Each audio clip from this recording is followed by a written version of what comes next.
Hello, intrepid heroes, and welcome to our first installment of the Edgartown Public Library's Monster Mondays, a summer reading series where we take a look at classic monsters throughout history and fantasy.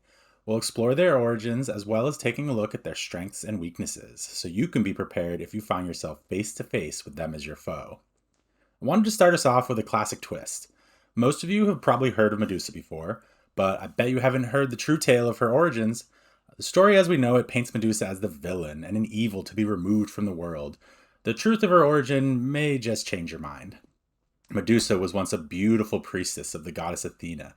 She was so beautiful that many of the patrons of Athena's temple started to worship her beauty instead of the goddess. Athena didn't like this one bit, but she tolerated it since Medusa was so devout.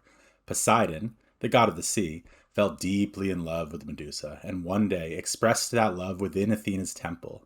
Athena was outraged, but instead of punishing Poseidon for overstepping, she instead transformed the beautiful Medusa into a horrid monster with snakes for hair and a face so horrible it would turn those who gazed upon it into stone. A tragic fate for one whose only crime was being loved.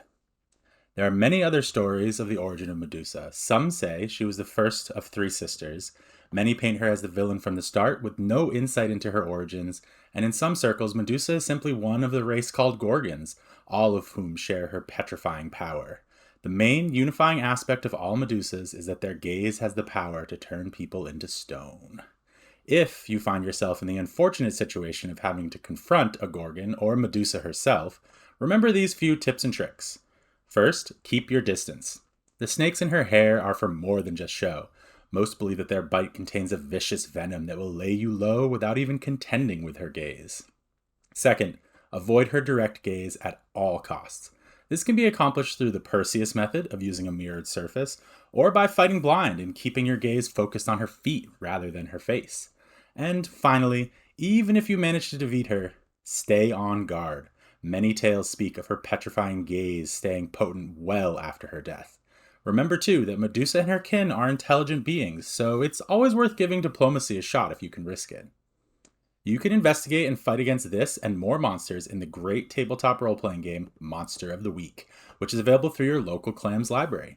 If you'd like to know more about Medusa in their many iterations, check out the books and media listed below in the video description. Most are available through your local Clams library or one of our digital resource offerings. Thanks for joining us this week for our special summer reading series, Monster Mondays. Be sure to check out all our other summer reading programs at edgartownlibrary.org under the Kids and Teens tab. You can also sign up for access through our digital D&D materials at D&D Beyond by contacting me through Instagram at EPL Dungeon Master, or you can contact me through Discord, Library Wins, #7610, or at email, clook@clamsnet.org. That's CLOOK at clamsnet.org. See you next time when we take a look at vampires.